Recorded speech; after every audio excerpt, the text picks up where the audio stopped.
Bueno, vaya tres banderillas, valga el término, porque son tres asuntos de la mayor importancia los tres. Bueno, yo creo que esto es después de 8 años, ¿no?, donde en la Comunidad Valenciana hemos vivido una etapa de recorte de derechos, de recorte de libertades. El nuevo gobierno, conformado por el Partido Popular y por Vox, pues lo que hace es recuperar esa libertad y recuperar esos derechos que están plasmadas en estas tres primeras leyes, que no serán las últimas.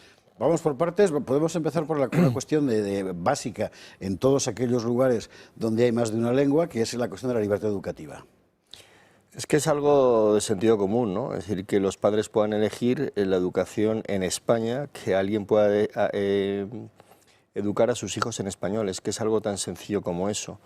Nosotros tenemos una comunidad que tiene dos lenguas oficiales, el valenciano y el español, y lo que vamos a devolver es la libertad para que los padres puedan decidir si sus hijos quieren que se eduquen en valenciano o en español. Van a haber algunas limitaciones, el 25% porque es lo que establece la ley y algunas sentencias del Tribunal Supremo, pero también se va a devolver la libertad, por ejemplo, a las zonas castellanoparlantes, donde se había impuesto obligatoriamente el valenciano y donde no tiene ningún sentido. O también van a haber otros avances importantísimos, como que incluso si eliges, por ejemplo, el valenciano o eliges el español, vas a poder examinarte en la lengua contraria. Es decir, tú puedes decidir cursar tus estudios en valenciano, pero hacer, por ejemplo, los exámenes en español. Es decir, va a ser, creo que una batería de leyes encabezadas por la ley educativa, de la libertad educacional, que van a devolver el derecho, algo tan sencillo, tan coherente, tan que todo el mundo entiende, que es la libertad de poder decidir cómo educas y en qué idioma educas a tus hijos. Vamos en dos puntos concretos de este desarrollo, que son los que más nos llaman la atención, entre otras cosas porque son los que más nos comunican los espectadores. Uno de ellos, efectivamente, era la inmersión lingüística obligatoria en zonas enteramente castellanoparlantes, particularmente sur de Alicante, claro, interior de Alicante, que era un perfecto absurdo. Dos, esta cuestión que ha mencionado del 25%.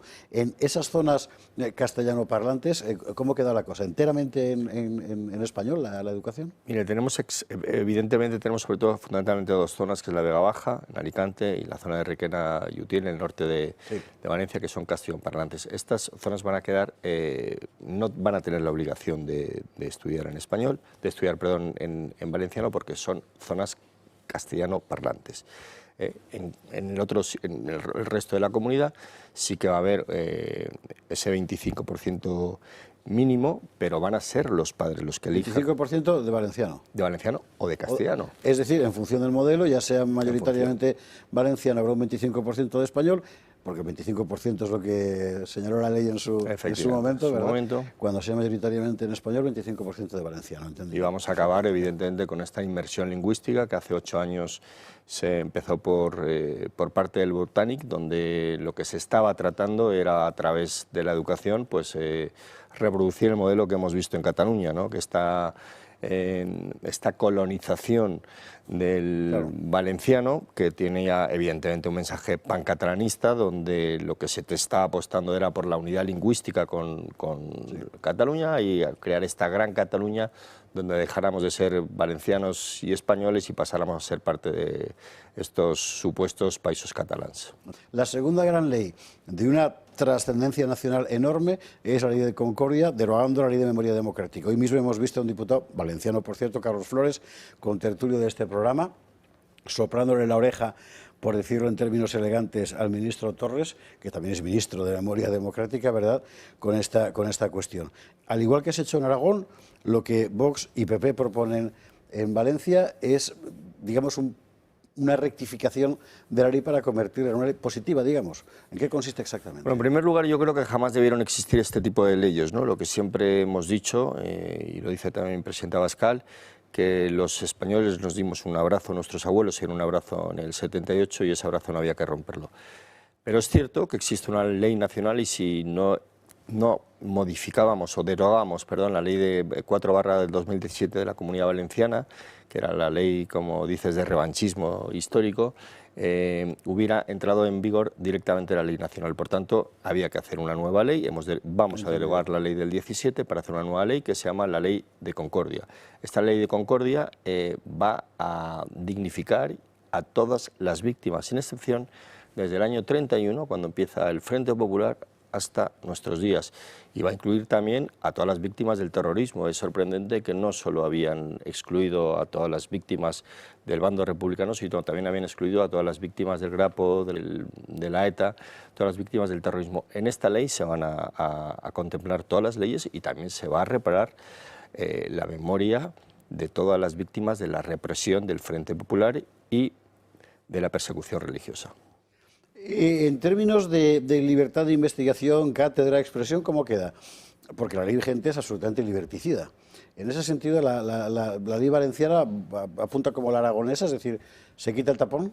Absolutamente. Vamos a recuperar la libertad de cátedra, la libertad de expresión, y no vamos a permitir que haya solo una verdad oficial. Cada cual va a poder dar su versión de la historia o poder opinar, y va a haber una libertad de cátedra, que es lo que estaba constriñendo todas estas leyes absolutamente de parte, donde solo había una verdad oficial y solamente esa verdad oficial podía ser contada. La Comunidad Valenciana y sobre todo la parte sur fue la última zona de la retaguardia del Frente Popular, por tanto hay infinidad de fosas, normalmente con víctimas, digamos, nacionales ejecutados por el Frente Popular. Contaba hoy Carlos Flores en el Congreso que en materia de búsqueda de fosas, identificación, etcétera, eso no se va a interrumpir. No, pero tienen que tener esa reparación cualquier descendiente de cualquier represaliado por cualquiera de los dos bandos. Es decir, ¿no? que lo que se es ampliar. Claro, lo que hay que hacer es ampliar. Como tú bien apuntas, es que precisamente el último reducto del Frente Popular fue Valencia, fue donde termina la guerra, donde está el último gobierno del Frente Popular. Y luego es el puerto de Alicante, y es el puerto de Alicante, el último episodio de la guerra, y por tanto allí hubo, por parte del Frente Popular, en los crímenes que pudieron cometer, pues muchísimo tiempo, desde el 31 hasta el 39. Entiendo, perfectamente. Y tercera gran cuestión, la de la televisión pública, que en Valencia es una historia, en fin, que trae mucha cola. No vamos a entrar en la historia, pero ¿cuál es la idea? Porque lo que se había barajado en su momento era directamente cerrar, que no hubiera, y se acabó. Esto ocurrió antes de que llegara Ximo Puig al poder. A partir de Ximo Puig empezó a extenderse un entramado que yo nunca he sido enteramente, seguramente por falta de luces, capaz de entender, porque ahí aparecía de repente un hermano, una productora, yo qué sé, un lío descomunal. ¿Eso cómo va a quedar? Bueno, como dijo Carlos Flores, estuvo en una entrevista que le hicieron en Apunt y estuvo muy ingenioso, donde el presentador le preguntaba si iba a cerrar el medio en el que él trabajaba, y él dijo, no, si lo que vamos a hacer es abrirlo. Bueno, ¿cómo abrirlo? Y dice, hombre, pues sí, abrirlo, porque esto no lo ve nadie. Cuando un medio no lo ve nadie, pues está cerrado. Estamos hablando de que nosotros tenemos más o menos entre un 2 y un 3% de SARE, es decir, prácticamente ha desaparecido. Nadie ve la televisión pública, que nos cuesta pues más de 80 millones de euros a los valencianos, y esto es una barbaridad. Lo que vamos a hacer es otra vez devolver la libertad para que la gente pueda optar por una televisión pública valenciana que sea plural.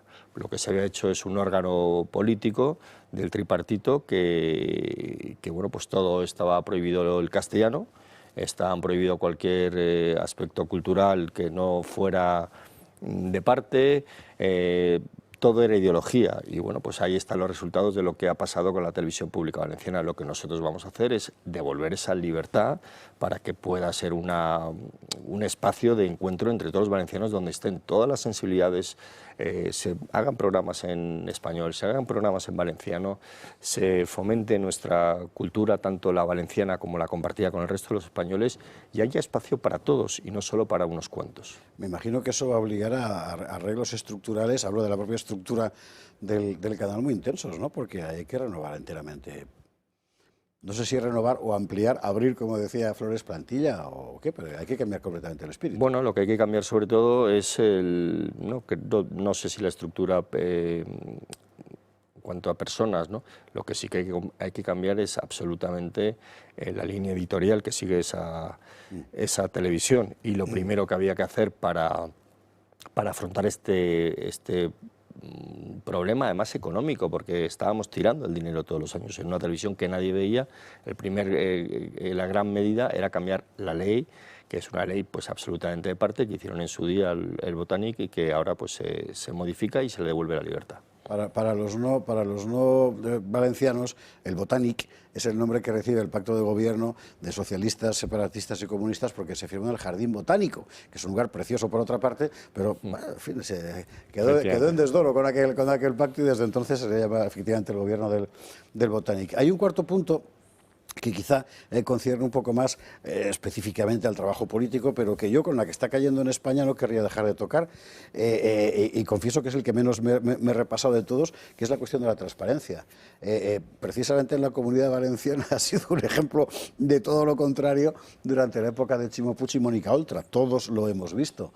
¿Ahí cuál es el objetivo del gobierno, del nuevo gobierno? Bueno, el objetivo del gobierno es, primero, igualar esa ley de transparencia que se está exigiendo para los miembros de los altos cargos de la Generalitat a las exigencias que se exigen para los concejales.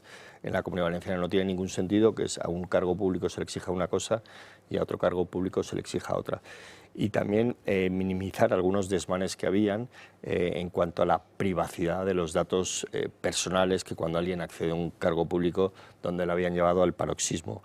En este país, bueno, pues hay una serie de leyes que también dice que la fiscalidad es absolutamente tus datos médicos, ¿no? Una serie de datos que son confidenciales. Entendemos que el cargo público tienes que hacer una declaración pública, tiene que haber una mayor transparencia, pero no el paroxismo al que habían llevado, que muchas veces también corta la posibilidad de que gente y talento del mundo privado pueda llegar a la política. Entendido. Así que atentos tenemos. Ley de libertad educativa, es decir, ¿es posible cambiar la deriva a la que hemos llegado aquí después de más de 40 años? 2. Ley de concordia frente a la ley de memoria democrática, es decir, ¿es posible abrir el estudio de la historia para que sea la historia de todos y cada uno? 3. Esa ley de medios de comunicación públicos, que con toda seguridad será la más polémica, porque siempre hay quien piensa que no deberían existir, pero bueno, el hecho es que ahí estaba el medio, y ahora la idea es abrirla. Es la misma política que hemos visto en Aragón, la que se quiere llevar a cabo en Murcia. Va a ser un ejemplo para lo que se puede hacer, en su caso, en Baleares. En realidad, en Valencia estáis siendo pioneros de esta cuestión. Bueno, lo que estamos haciendo es dar la batalla cultural, que es lo que no se había hecho jamás en este país contra la izquierda. Había bueno, pues una especie de pacto no escrito donde lo único que preocupaba era la economía y la ideología, la cultura se había rendido a los pies de la izquierda. Nosotros estamos dando esa batalla cultural porque no tenemos que abandonar que sí, Sánchez está en la presidencia del gobierno, pero el poder territorial lo tiene absolutamente perdido y desde las comunidades podemos hacer muchas cosas. Y estas van a ser las primeras de otras muchas que van a seguir para que los valencianos recuperen la libertad que habían perdido en tantos y tantos terrenos.